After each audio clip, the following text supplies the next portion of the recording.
Hello, welcome to 10 Min Daily News Channel, where staying informed is as easy as dedicating 10 minutes a day. Thank you for watching us. Please don't forget to like and subscribe. Let's have a look at today's important headlines.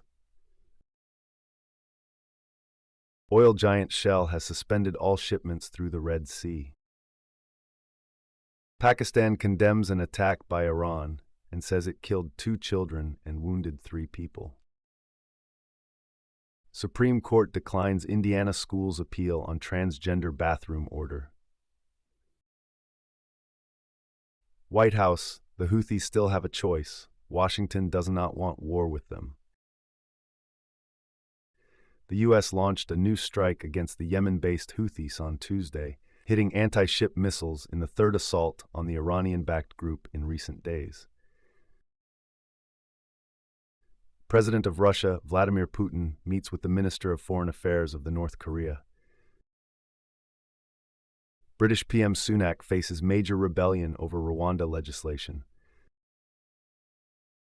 Iran has targeted terrorist headquarters inside Pakistan with ballistic missiles. Iran says it struck Israeli espionage site in Iraq's Kurdistan region. Iran's strike triggers dispute with Iraq as fears of regional turmoil grow. A Maltese-flagged Greek cargo ship was hit by missiles in the Red Sea. A Greek-owned ship was hit by a missile in the Red Sea off the coast of Yemen, a maritime security company said. Banners at Palestine Square in Tehran, Iran, prepare your coffins, in Hebrew and Farsi. U.S. seizes Iranian missile parts bound for Yemen's Houthis, as new commercial ship comes under suspected fire. Analysts contend that this new phase of U.S.-led military coalition attacks on Houthi militants may strengthen rather than weaken them. North Korea drops decades-old reunification goal with the South. North Korea announced it has formally abandoned peaceful reunification with South Korea as a policy goal. Instead, it says it will subjugate the South if war breaks out. China's second-highest leader said Tuesday that his country's economy had grown around 5.2% last year, providing an unusual early glimpse of important economic data a day before its official release. National Security Advisor Jake Sullivan predicted that additional U.S. aid for Ukraine would be delivered within weeks. Ukraine's President Volodymyr Zelensky urges Western allies to step up pressure on Russia. President Volodymyr Zelensky of Ukraine is attending the World Economic Forum in Davos, Switzerland, amid a swirl of diplomatic discussions about a peace plan, even though Russia has already rejected the proposal's terms. Ukraine refused to negotiate with Russia. They are fools because everything would have ended a long time ago. Russian President Vladimir Putin. Dangerously cold temperatures affected much of the Rockies, Great Plains, and Midwest on Tuesday, with wind chills below -30 degrees, -34.4 Celsius in many parts of the central U.S. Several Palestinians have been killed as Israeli forces bombed numerous residential homes in Khan Yunis. Itai Sversky, 35, and Yossi Sharabi, 53, 2 hostages who appeared in a video released by Hamas earlier this week, have been confirmed dead, according to Kibbutz Be'eri. Jewish Voice for Peace Action has called on U.S. senators to back a resolution that would require the State Department to produce a report on possible Israeli human rights violations in Gaza. Qatar announces deal to allow delivery of medicine to Israeli hostages, humanitarian aid to Gaza. The European Union has added Hamas leader Yahya Sinwar to its terrorist sanctions blacklist over the October 7 attacks on Israel. Hamas is already listed as a terrorist organization by the EU. Chinese President Xi Jinping, it is not possible to continue the historical injustice suffered by the Palestinians. At least 350,000 chronically ill patients are not receiving their medications because of the ongoing Israeli war, says Gaza's health ministry spokesperson. The International Center of Justice for Palestinians, ICJP, has lodged a war crimes complaint against 9 unnamed UK individuals, including officials and those believed to be fighting for the Israeli army.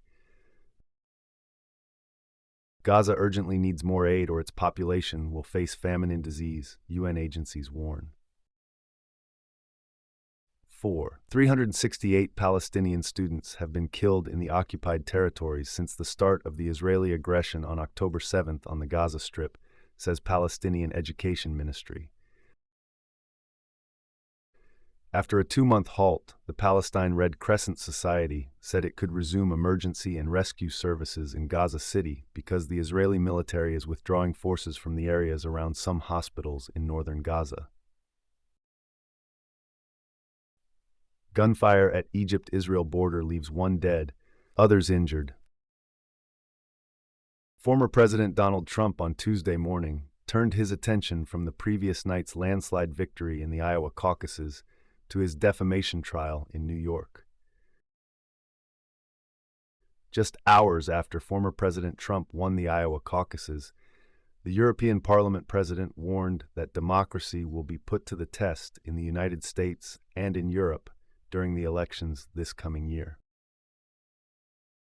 Former President Trump is on trial this week to determine whether he will have to pay Jean Carroll additional damages for defaming her in 2019 when he denied her allegations of sexual assault. 45% of voters in Georgia said they would support former President Trump, compared to 37% who would support President Biden if the election were held today. Former Arkansas Gov. Asa Hutchinson is ending his 2024 race for president after a dismal showing in the Iowa caucuses. Vice President Harris on former President Trump, "We've beat him before and we'll beat him again."